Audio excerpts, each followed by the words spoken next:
Hey guys, Buildzoid here, and today we're going to be doing some potentially low-effort filler content. Look at that. There are new 570 Ti reviews up on Tech Power Up, so we're going to take a look at the PCBs.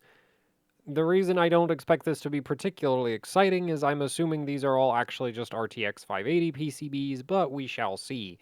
So let's get started with the Asus TUF.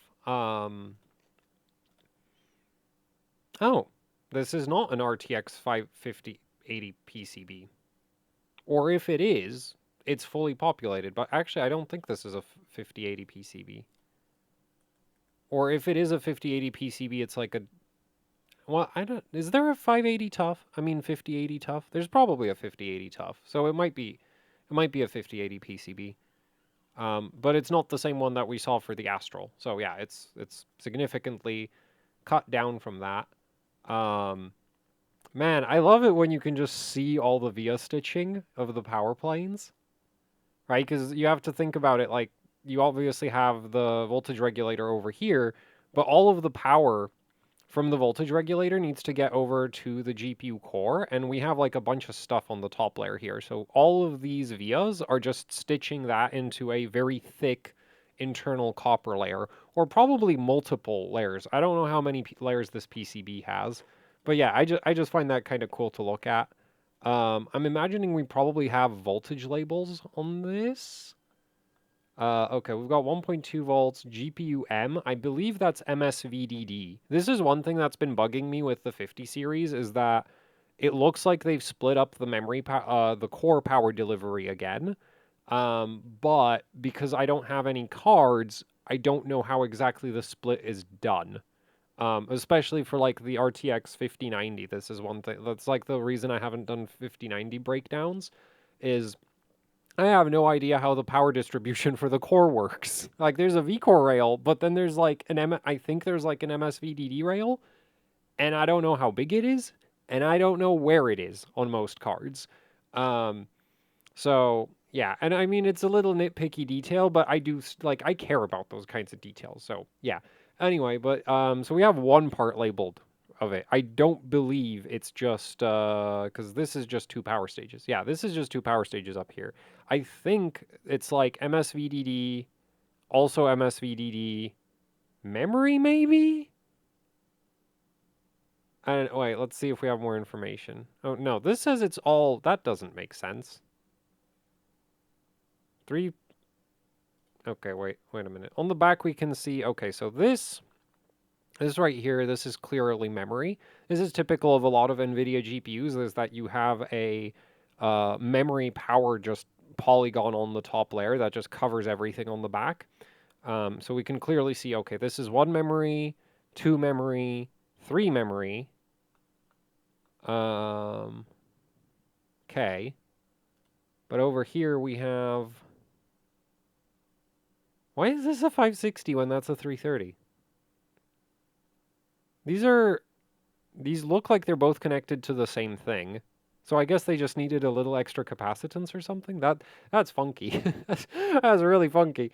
Because you know, like for convenience of manufacturing, I would assume that they would have just used the same capacitors everywhere. Is that the only? Oh no, they have another 560 up here. Okay, but there's very clearly a split. And then we have an island over here and another island over here. This is GPU N.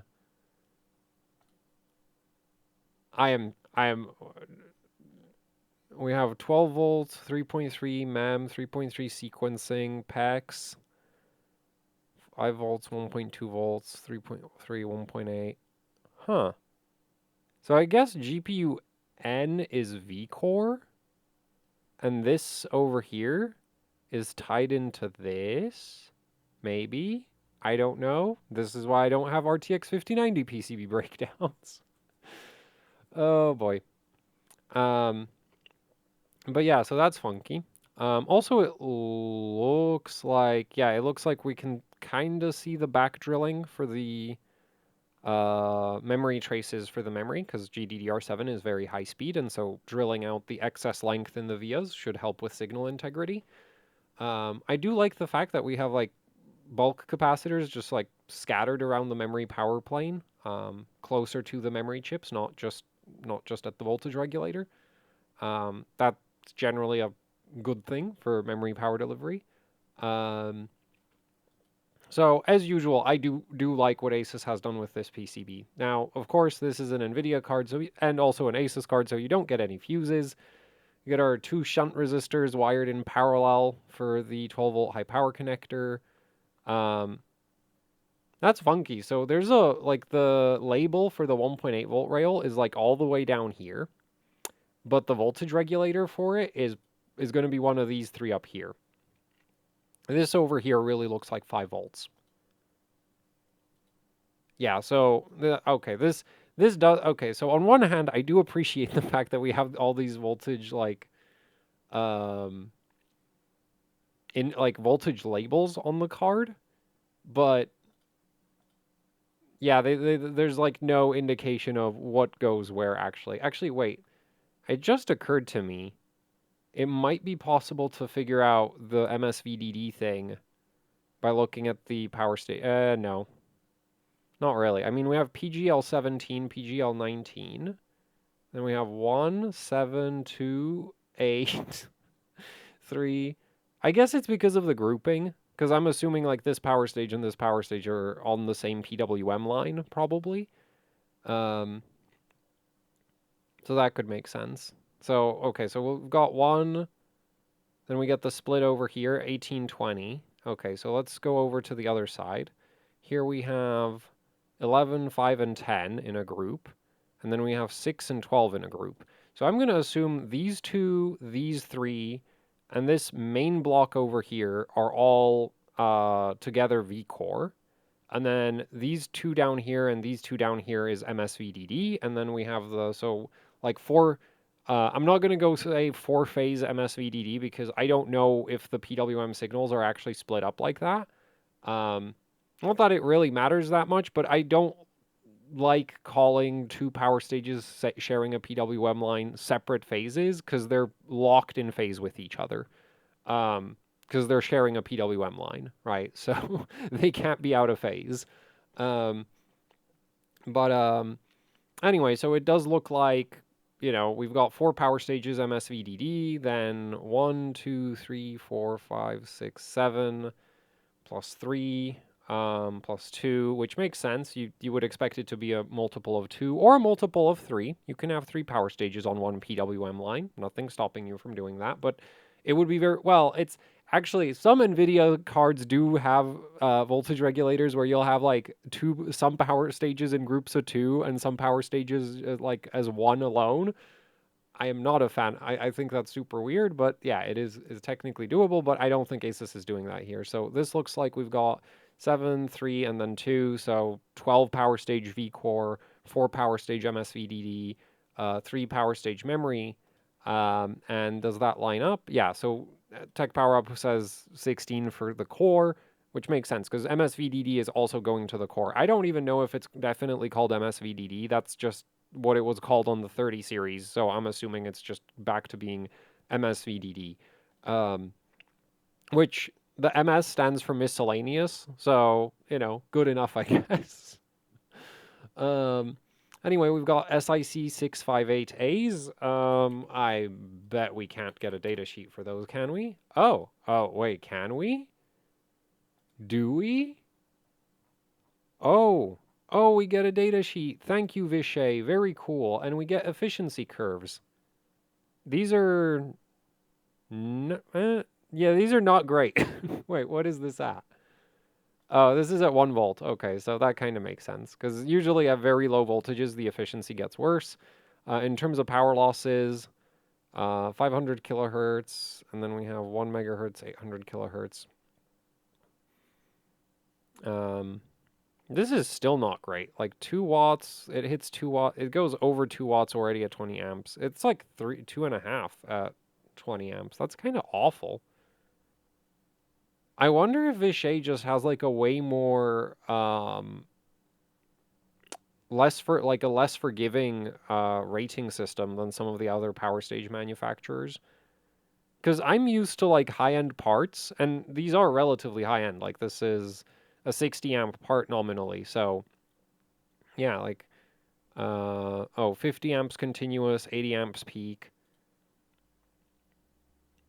You're not cooling it like at 50 amps. Like this is going to be spitting out over 12 watts of heat. Like that's not practical to cool on a chip this small. I mean, like, you know, if you water cool it, sure, but like like realistically, you do not want to be running this at 50 amps. So, if it's kicking off this much heat, so,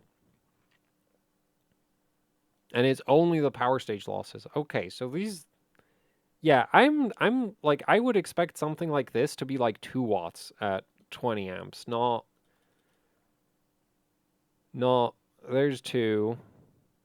Not like that's almost 3, right? Because this goes 0 to 4. So like 3 is somewhere right around here-ish. Yeah, so this is almost hitting like 3 amps. I mean 3 watts at 20 amps output, which is not great is my immediate reaction. Like again, it could be down to the like Vishay is using a different rating like yeah, like different rating methodology or like different test methodology for generating these performance curves compared to other manufacturers, as well as their own data sheets. Because like Vishay had some parts in the past that, you know, like I would have expected a better, like do have better like expected performance curves. Because the thing is, like, this curve also heavily depends on how exactly you implement the power stage in your real design, right? Like, if you don't properly design the power planes around it, it's going to be horribly inefficient anyway. Um, Now, that won't necessarily be so much the power stage's fault, but yeah, so these are like. So I'm not sure how I feel about these because I am not sure. Like the thing is, this is another new Vishay part that I'm seeing where it's like, man, these efficiency curves don't really look that good. Um,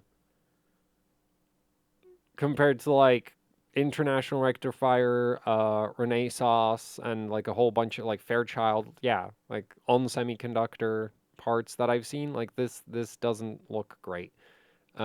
Could just be a methodology difference. Anyway, as far as the capacitors go, I am a big fan of the fact that Asus is mixing both like SMD aluminum polymers. I'm assuming these are SMD aluminum polymers. Yeah, I am not sure if APAC. So this symbol over here, that is APAC branding. APAC capacitor. So that's this company. You can kind of, yeah, you can see the symbol right here. And the thing I'm wondering is, I don't know if they make tantalums. I think they only make aluminum polymers.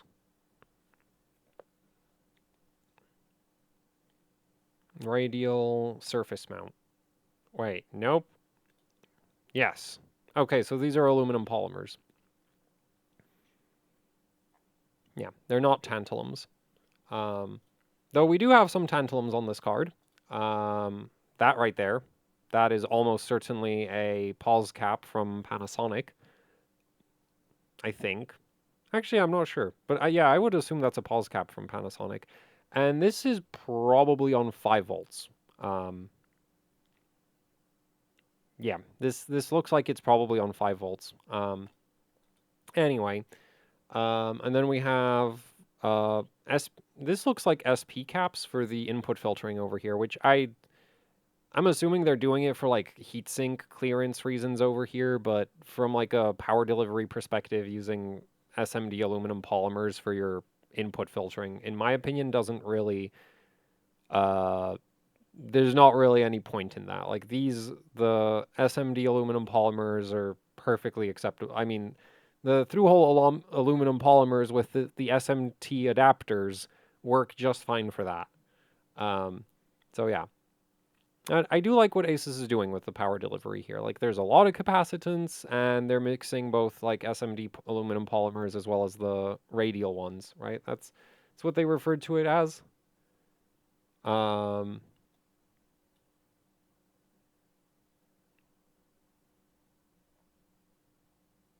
yeah, that didn't help. Okay, we're going just back to cylindrical capacitors. Um, Anyway, so I like the thing is, I generally like Asus PCB designs from a power delivery perspective, and then when it comes to like uh repairability, well, I mean, one thing that's nice is the memory chips aren't rammed right up against the PCIe slot, so that's a good thing.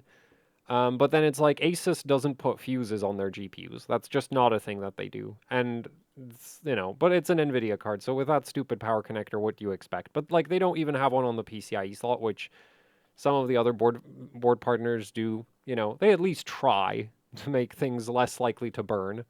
Um, but yeah, so I like this, but that's kind of expected result for an Asus card because yeah, I imagine this also has a pretty substantial premium on it because that's usually how it works. Yeah, that's why. Yeah, don't actually pay $1,000 for a 5070 Ti. That would be incredibly stupid.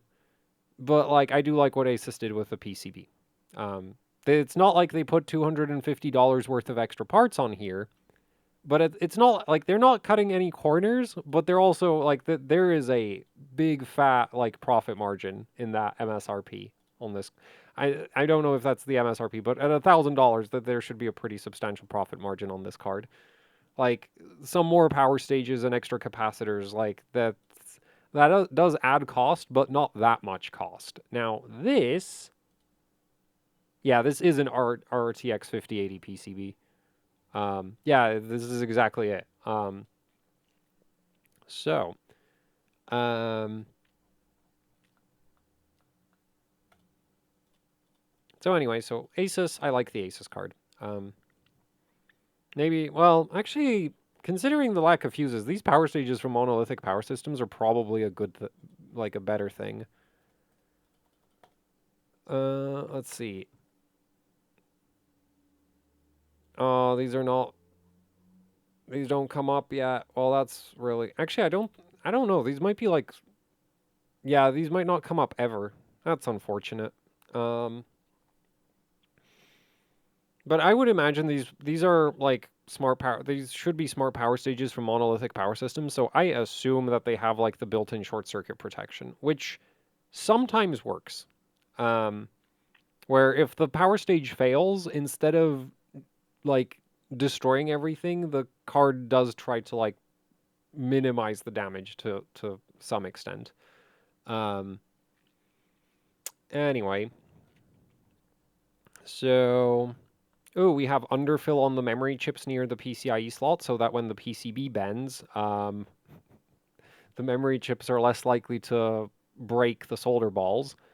But on the flip side, if the solder balls do break, this underfill makes it incredibly like difficult to, well, not incredibly difficult, but it makes it more difficult to repair the memory chips.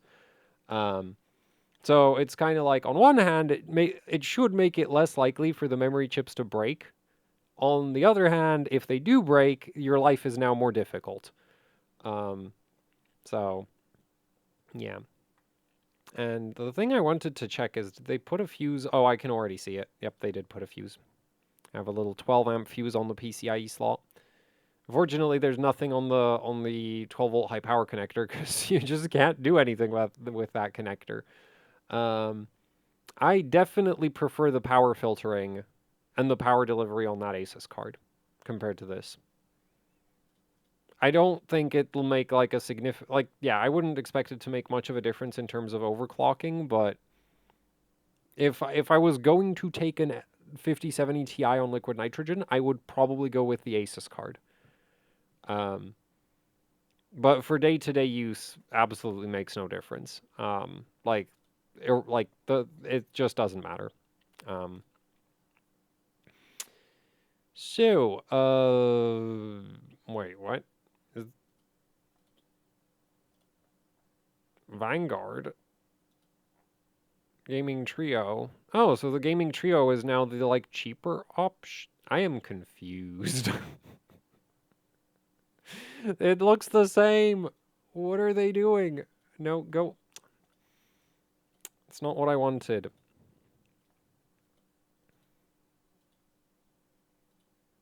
I swear they just made the PCB for the Vanguard card taller and didn't actually change anything. I mean, these are through hole. Wait, did they change the power stages? No, it's still a monolithic power systems controller. Still the same MP87993s. Incidentally, those are 50 amps, not 90. And or at least as far as I know, they're 50. I'm not 100% certain, but as far as I know, they should be 50s. So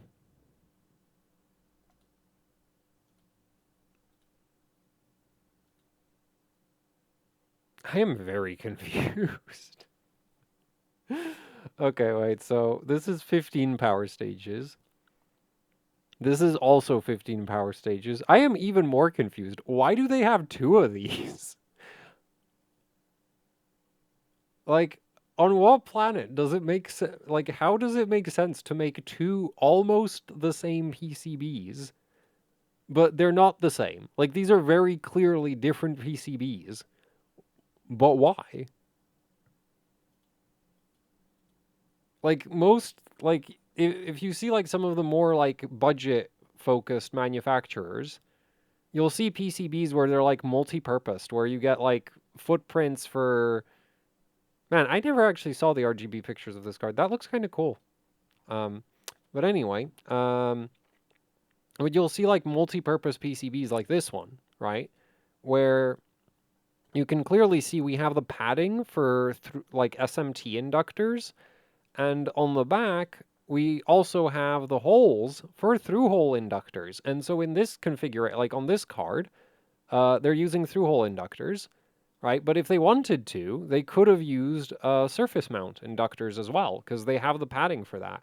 And it doesn't make sense to me, these two MSI cards, where it's like, this is a through-hole PCB for the inductors, and this is an SMT PCB for the inductors, which is like, but why? Why don't you have one PCB that does both? This doesn't make any sense. Yeah,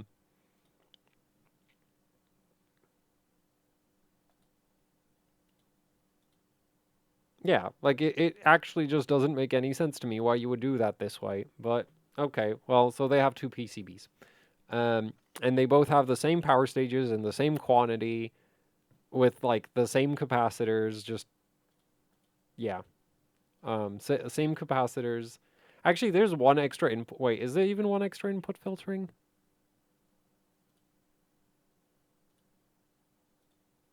Yeah, we have like one extra input filtering capacitor, which this not going to make a difference, right? Like if you look at this Palit card, you can see how Palit was like, well, we could have one input filtering bulk input filtering capacitor, because you still have input filtering capacitors, right? You've got all these little multi-layer ceramics. Okay, so these are just on the front. Yeah, they don't have them. It depends with some cards you'll see. Actually, I think the Asus card might have done that.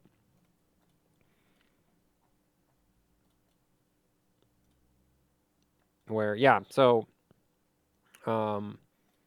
you have like your little multi-layer ceramics like next right on the top side next to the power stage, and then also what Asus is doing here is we have these on the back, right, where one side is 12 volts and the other side is ground, and this right here, like these vias that you see right here, these go straight to the power stage. So these capacitors are like right opposite the power stage.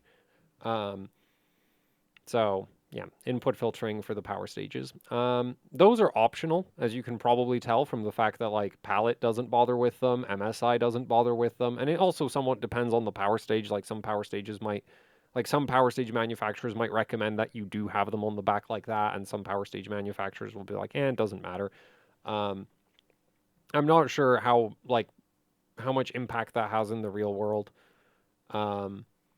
But yeah, so this doesn't bother with the extra ones on the back behind the power stages.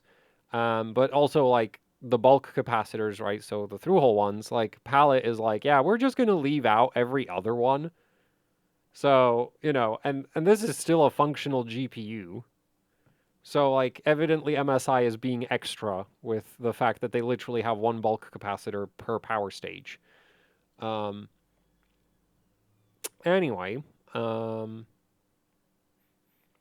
yeah, so that's what Palit's doing here. Or is it Palit? Yeah, it is Palit.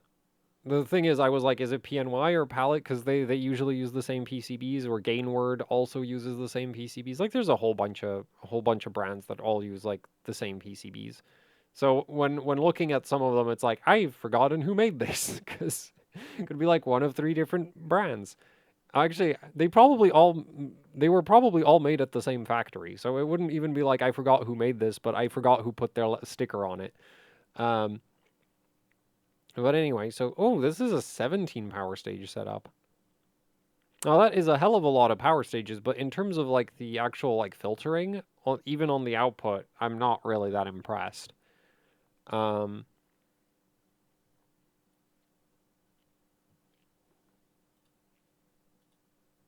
Not that again, like I don't think that would make much of a difference.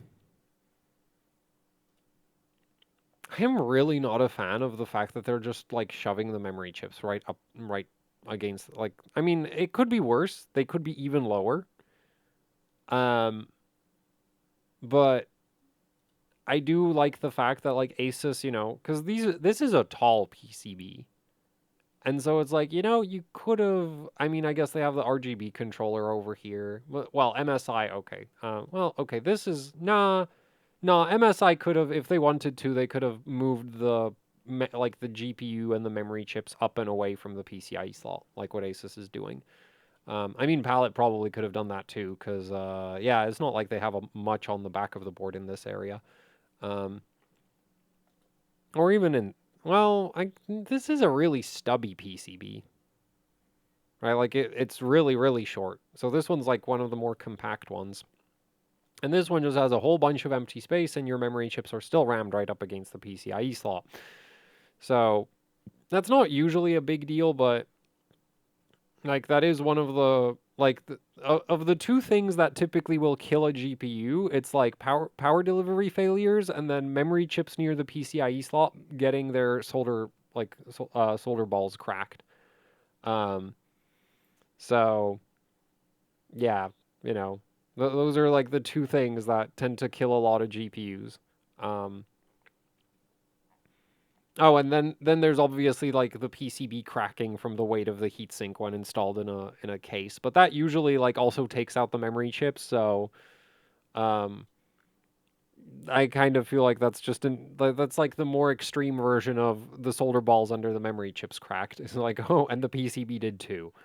Um, so yeah, but anyway, so Palette has like an awful lot of power stages on this. I wonder if I can tell which ones are for MSVDD and which ones are for vCore. I should have probably opened up the back. Okay, so this is just not going to work. Okay, this is definitely soldered into the top, into the, like, memory power polygon. Oh, and we have those extra bulk capacitors that they couldn't, like Asus has, but Palette evidently costs too much.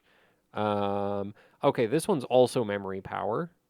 And that's also memory power, yeah, because you have this is like man, that is kind of freaky to look at. So this is the high voltage side of that inductor, and this is the low voltage side.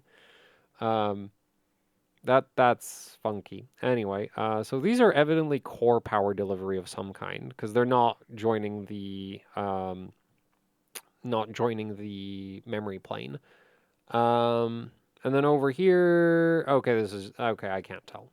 Like, this is actually impossible. Um, Also, one thing that's kind of wild about PCIe Gen 5 is the PCIe slots.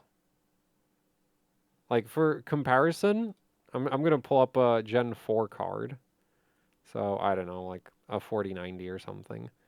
That was just like the first thing I could think of. Right? Like, with PCIe Gen 4, we still had the, like, normal PCIe pins. And then you get to Gen 5, and you have, like, these extended ground pins and the shortened signal pins, which is just wild to look at, in my opinion.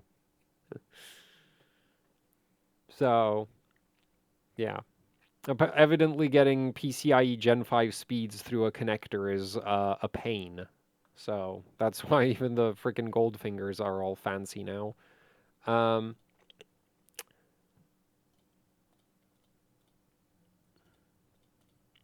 so, Yeah, but I really can't tell. Wait. This, oh, that would make sense. That, yeah, because we have two power stages over here. So this I bet is MSV or like the extra GPU power rail.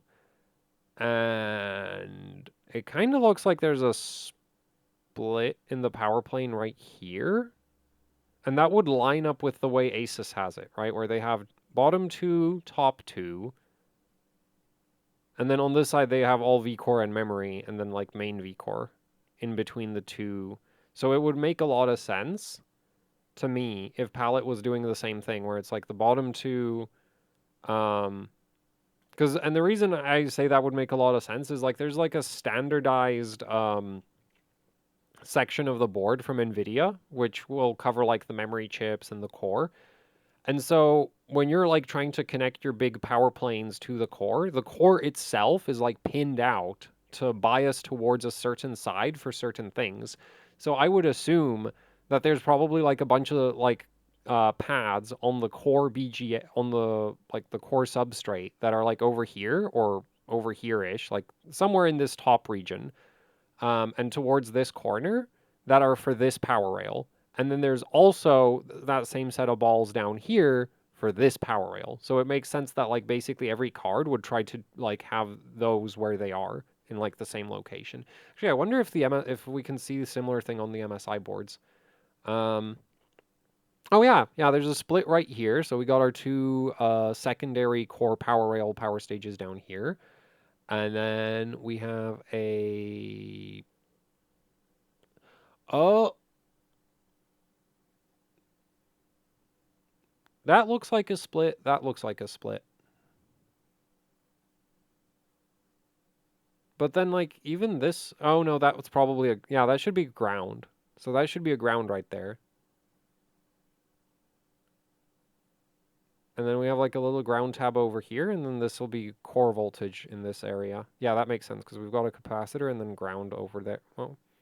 Yeah, no, that... Because this is evidently... Like, this... We have this ground over here, but there's, like, a split in the power plane right there. Or, like, there's a split in the... Like, there's a separation there in the copper. It's not all power plane. Like this, technically, that's like a little ground polygon right there. So yeah, so I guess this is also like 4 power stage, secondary core rail. I wonder what that power rail is for. Because like that is, yeah. I wonder what it's for. Like, what does it specifically power? It probably powers something like memory related, or like cache or memory related, because that's usually what the splits, like the extra power rails are for. If you're gonna separate something into its own voltage region, it's usually like it doesn't make sense to do that for like the cores themselves of the GPU. But it might make sense to do that for like the L2. I think GPUs, yeah, like an L2 cache or something, might run specifically off of that. Yeah, so it looks like on the MSI card, and actually I wonder, no, the back is going to be absolutely horrendous to look at, isn't it? Because we've got all the, yeah, we got all the like display signals running along the back, so we can't see anything. But no, we can see these two are definitely joined together, and these two are definitely joined together, and they're definitely not connected together. These two inductors are separate from these two inductors. Cool. Oh, and then we have this power plane over here, which is this voltage regulator, which is just kind of wacky to look at. Anyway, so these are all evidently like 4 power stage secondary GPU power rail. Oh, I just noticed the Asus card has dual BIOS over here. But, I mean, I'm assuming I missed a BIOS switch. Yeah, there's a BIOS switch on the back, so that's pretty obvious. So anyway, so that's the fancier PCBs, and then we've got another MSI PCB. Wait, what is this gonna be? This is an even smaller version of the... Why do they have so many boards? And I think they're all like kind of this one's really dense. Oh, yeah, so evidently you don't need all that input filtering. I actually wonder if, like, from a voltage regulation perspective, it makes more sense. Like, the money that went into these extra input filtering capacitors, like, would it have actually been better if, would you have a more significant impact on core voltage regulation if the cost of those capacitors was spent on extra capacitors on the output side of the voltage regulator instead of on the input side? Um, I kind of wonder. And I also wouldn't be too surprised if the answer to that question was that it doesn't matter. They don't make like you can't like if you put them on the output side, it still wouldn't make enough of a difference to justify the cost. But yeah, so this has got the like minimalist take on the input filtering because this is what, like 5 bulk capacitor. No, there's the 6th one over here. Um, yeah, and this is 14. Okay. And I'm assuming the splits are still the same. Yeah, because we have a split over here. Probably, so we probably got that like same situation where it's like these two and these two up here are together, and then we've got 1, 2, 3, 4, 5, 6, 7, 8 for like the main core power rail. Along probably with some extra V core. Yeah, and then we've got 2 more V cores on the other side.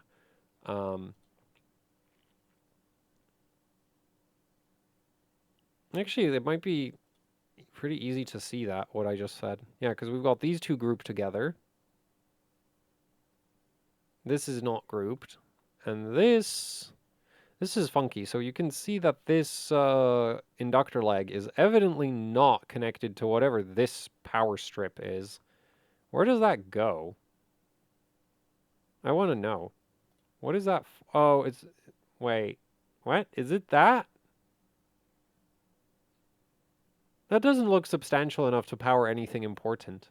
If I had to guess, that's like 1.8 volts or something. Wait, let's get the Galax card up, because I think this one's actually labeled. Yeah, so this is PAX. Oh yeah, it is 1.8 volts. Yeah, so there's like an adorable little 1.8 volt regulator. Like that inductor is smaller than this power stage. Um, like, to be fair, it makes sense. Like this, I think primarily just like powers the BIOS chip. I don't... Historically, on older cards, it would also have something to do with the memory, but I'm not sure if GDDR7 requires a 1.8 volt rail. It might. But anyway, this Galax PCB and this MSI PCB are the same thing, and I'm going to go ahead and say that this is probably the reference PCB. Oh, also on one of the previous videos, I saw somebody ask about is there a difference between black and like silver and blue and red capacitors? And the answer is not really. It's mostly just like a branding thing. Like these over here are Nichicon FP caps, right? So you can see FP. So these are Nichicons. These are APAC. And you can get APAC capacitors in red, blue, black, right? Like MSI has them in... Actually, these aren't APAC. Actually, I think APAC is always gray. Well, the Asus card is APAC as well, and it's not the same color, is it? Oh, actually, so I suspect these are APAC, but they have like a custom branding on them, I think. Because I don't know who that MIL like the MIL thing. That's like an Asus marketing thing. And I'm pretty sure it's APAC, like custom order from APAC for Asus. And I'm relatively certain that under that fancy black paint is the exact same capacitor that you see on this Galax card. So, yeah. With the capacitors, like personally, I don't like with the cylindrical ones, I don't really distinguish between them. The SMD, like black rectangle type capacitors, those I care more about because these are just inherently lower equivalent series inductance, which for filtering like GPU power has some benefits. Anyway, do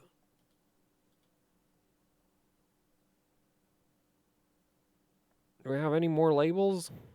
I mean, why don't I have a back photo? I am really scatterbrained about opening up PCB photos. Anyway, so we have that. Yeah, we have PEX. We have the 1.8s, memory power. Uh, oh yeah, MSV. So yeah, like Galax calls it MSVDD. So I'm going with MSVDD. And then we have 1.2 volts and GPU. Cool. So yeah, that's some like looking at and rambling about 5070 Ti PCBs. Uh, my favorite one is the Asus one, but you shouldn't buy it because it's massively overpriced. Like if it was like $800, I'd say like sure that kind of makes sense, but 1,000 that doesn't make sense. Um,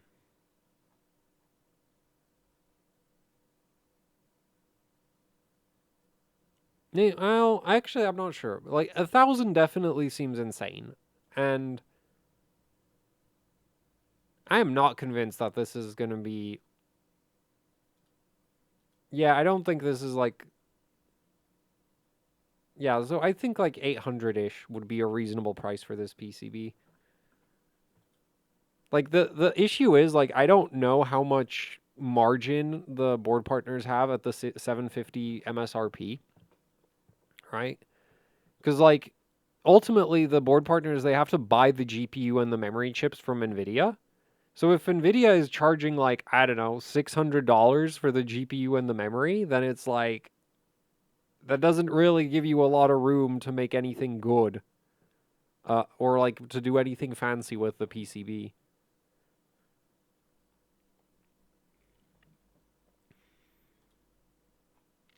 I do kind of wonder what the MSI was supposed to be priced at. Let me just undo the mess, and I'll just reopen the Vanguard one.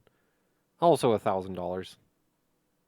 Okay, look, if you're gonna overspend on a 5070 Ti, at least get the one with the fanciest PCB. like, like $1,000 for this? This is basically like this to me looks like a very slightly tweaked version of the reference PCB. Like, yeah, there are some improvements, but it's not, like like it's not anywhere near to the extent that like Asus went to with their card. Then again, the monolithic power systems power stages might be. I'm not sure. Yeah, I'm not like between the two. It's like, do I want the fancier capacitors or do I want the potential like fancy power stages? Because I imagine these aren't very.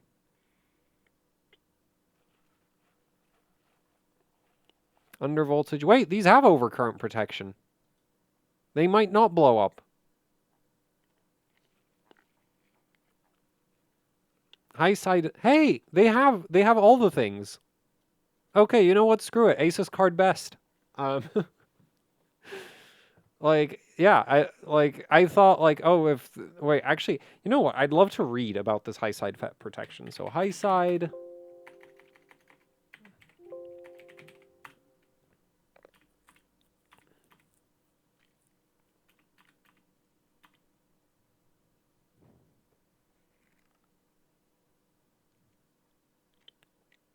MOSFET short detection. A failure in the high side FET may cause significant damage to the load. You don't say. sending out uncontrolled 12 volts to the output of a device like for a device that normally expects 1 volt. Anyway, SIC 658 detects the high side FET short event by monitoring the switch node cycle by cycle. If the high side FET short condition is detected, the device asserts a fault pin, but continues to respond to PWM commands. Okay, so this is good, but there's one issue with this. Like it throws a flag that hey, I'm shorted out, but there's no guarantee that the board actually like reacts to that in any way. Um like I imagine if you had a server motherboard would be set up so that when this happens, like you're like it just turns off. But this is a GPU. I am not aware of any way that the GPU can tell the power supply to turn off. Which is what you need. Because if that high side MOSFET is shorted, like you need to turn off 12 volts immediately. I think the monolithic power systems power stages have a thing where they like intentionally turn on the low side FET so that it sinks the shorted high side into the, like to ground. I think is a thing.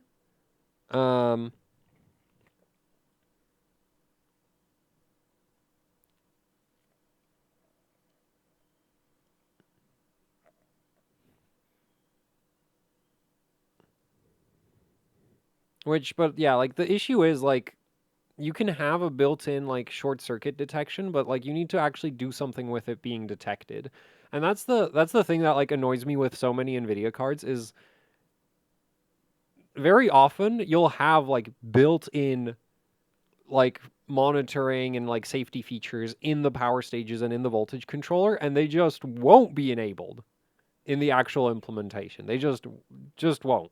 So I don't know. Like I would hope that Asus actually like does something useful with this, but I am not sure what you could actually do with that when like you don't have a like a way to cut power to the GPU,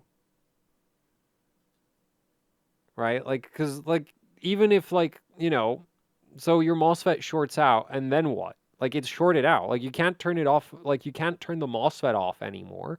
So you somehow need to cut 12 volt, like you need to cut the 12-volt supply to that power stage. But there's nothing to do that, right? Like you would basically need like an extra MOSFET somewhere on the board that like, hey, we've detected a short circuit, disconnect 12 volts. And that's just like I don't see that anywhere on this board. So while this does have short circuit protection, I am not convinced that in the way that it's actually like in the way that these are actually implemented on this card, I'm not convinced that it will actually do anything. Which is a bit unfortunate. But I still like this card best. And I guess like the same is probably true for the monolithic power systems power stages. It might prevent you from trying to turn the card. No, because you still. Yeah, I'm not sure. This is one of those things, and this is the thing is like they're charging $250 more for the card, right? Like, come on, implement better short circuit protection. Like, I can't imagine that Nvidia would get upset with you if you just had a MOSFET to like cut power to the GPU if the high side flag, like high side short flag, gets triggered. But anyway, yeah, so that's it for this video. For real this time. Hopefully you find this somewhat interesting, if not particularly useful. If you'd like to support the channel, there are links in the description that you could check out. That would be very much appreciated. And yeah, that's it. So thanks for watching, and goodbye.